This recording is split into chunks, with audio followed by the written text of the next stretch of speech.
दोस्तों नमस्कार, Rajendra Dwivedi, Everest media. मेरा वीडियो पसंद आए लाइक, सब्सक्राइब और शेयर जरूर करें।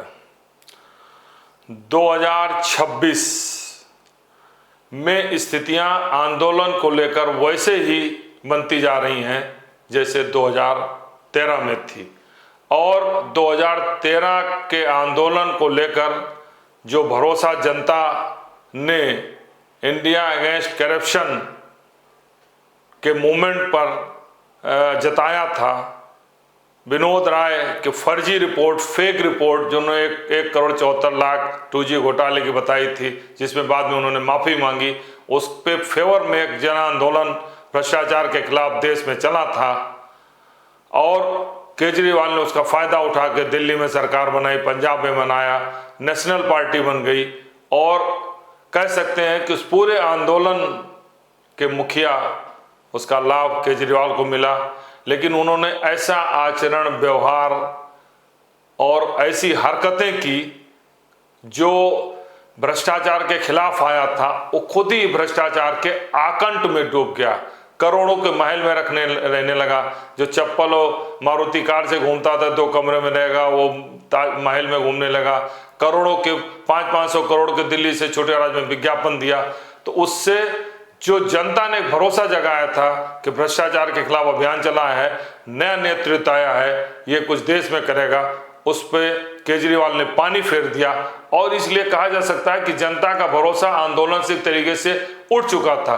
कोई मूवमेंट, कोई आंदोलन नहीं हो रहा था। तमाम पार्टियां हर स्तर से बीजेपी के खिलाफ, सत्ता के खिलाफ, या जहां दूसरे दल है उसके खिलाफ, वहां पर बीजेपी आंदोलन करती थी। जनता का भरोसा पूरी तरीके से सियासत पर, राजनीतिक दलों से उठ चुका था। कोई आंदोलन करने के उसमें नहीं था, क्योंकि कांग्रेस अभी पर्चा लीक को लेकर के और नीट प्रतियोगी परीक्षाओं में पर्चा लीक हो रहे हैं, उसको तमाम आंदोलन कर प्रयास किया, लेकिन एकजुट नहीं कर पाए।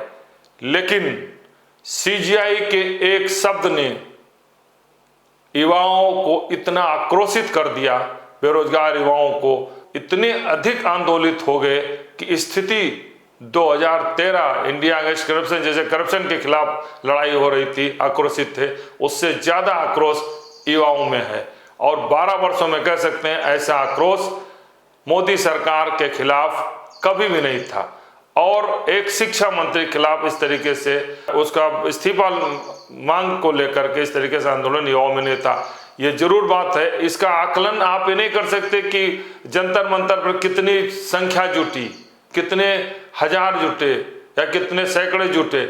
यह एक जन आंदोलन युवाओं के, हर युवा के दिल में पीड़ा बैठ चुकी है कि ये इस सरकार में पर्चे आउट हो रहे हैं, नीट का पेपर आउट हो रहा है, सीबीएसई में कापियां चेंज हो रही हैं। ये हर युवा के और हर युवा के अभिभावक के दिलो दिमाग में चीज बैठ चुकी है। आप इसका आकलन दिल्ली के जंतर मंतर से नहीं कर सकते कि भीड़ आई कि नहीं आई, वो गए हो या ना गए हो, लेकिन उनके भावना के अंतर्गत उसी तरीके से बैठ चुका है जैसे दिल्ली में तो कुछ हजार लोग जुटते थे जो आंदोलन में शामिल होते थे, लेकिन वो आंदोलन देश भर के जनता के दिमाग में, युवाओं के दिमाग में भर गया था कि मनमोहन की सरकार भ्रष्टतम सरकार है, लुटेरी सरकार है, और यह लोकपाल विधेयक नहीं ला रही, लूट रही है।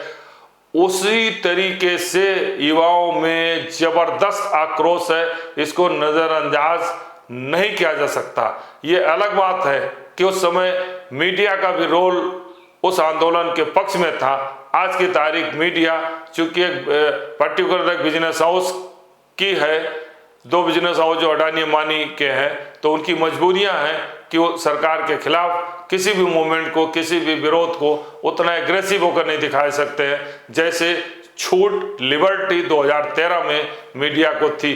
तो हम कह सकते हैं कि केजरीवाल ने जिस जन आंदोलन के भरोसे को तोड़ा था, उसको सीजीआई ने जिंदा कर दिया।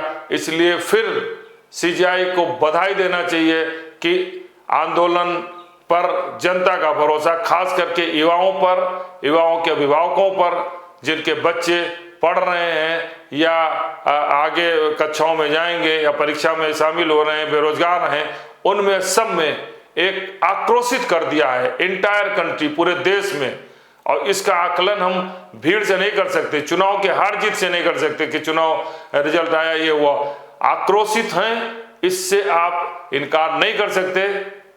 और इस अन्याय के खिलाफ जो पर्चे आउट हुए, बच्चों को न्याय नहीं मिल रहा है, धर्मेंद्र प्रधान इस्तीफा नहीं दे रहे हैं, इसकी क्रेडिट अगर किसी व्यक्ति को जाती है तो वो जाती है सीजीआई सूर्यकांत को। इसलिए सूर्यकांत को फिर बहुत बहुत बधाई।